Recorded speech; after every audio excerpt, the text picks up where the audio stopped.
Aloha, Richard Halverson here, and this is ICS321, and I'm here in my office. Today is Wednesday, September 11th, 2019, and I do hold office hours in the post building 303G down at the end of the hall from opposite of where Gerald sits. So today, we're in week 3. I'm going to share my screen here and we can, okay, so I've opened up La Lima, ICS321, and we are in week 3. So keys, foreign keys. And so I'll tell you what, today I think I'd like to go over quiz 3. Okay, so let's open up quiz 3 and let me go to quizzes. And quiz 3. And so let's take a look and see what we mean by some of these questions here. All right, in this quiz, we're talking about the uniqueness and irreducibility properties for rel vars.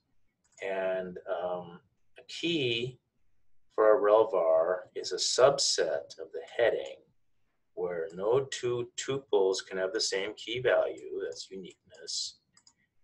uniqueness, and no proper subset of the key has the uniqueness property. In other words, it's not reducible.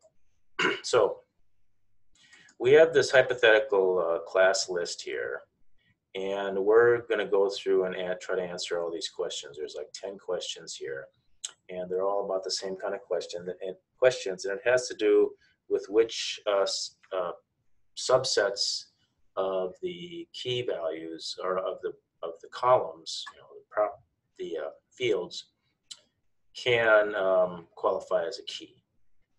So the first question here is consider the attribute set ID, student name, institution, major, email. It's this whole thing. ID, student name, institution, major, email. It's the whole thing. Would that qualify as a key? No, because it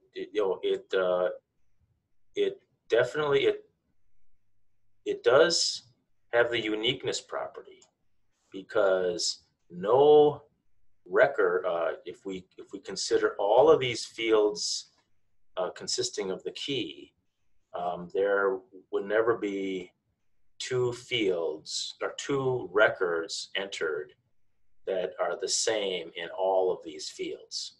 So it does satisfy the uniqueness requirement.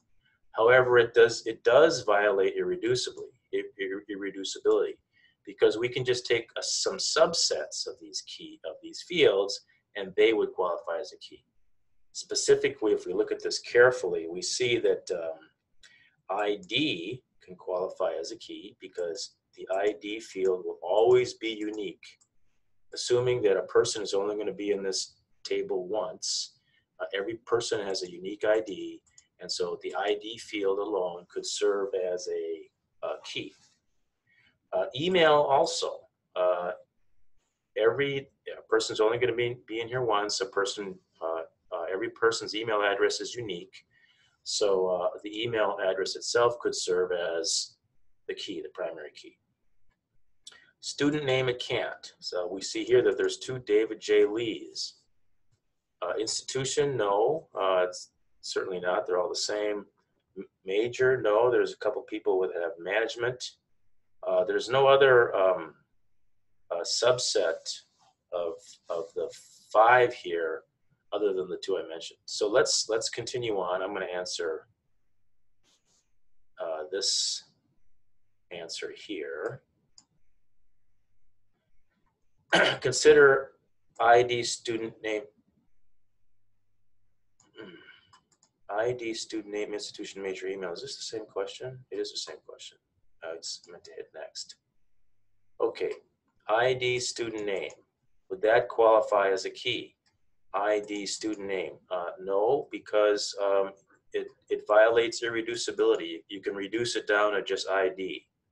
So that's the answer. Next. ID, email. Well, ID and email,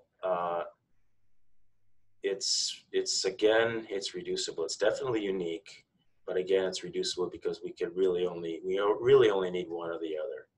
So that again is irreducible. It violates irreducibility. For this one, student name major. Student name and major, no, there's two. These two records, records 4 and 5, the two David Lee records, student name, they're a duplicate, so it violates uniqueness.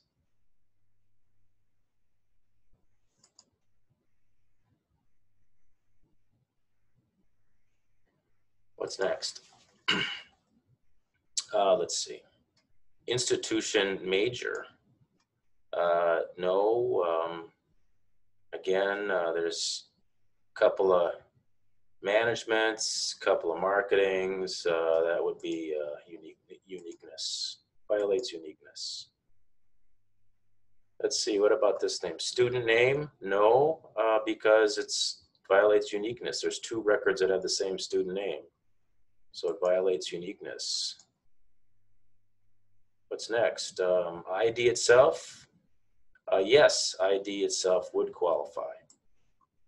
So anyway, I don't think I'm going to do any more for you because you kind of get the idea.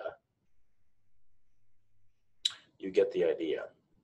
So this one is something, and this one is something, one of these answers, and so is this one.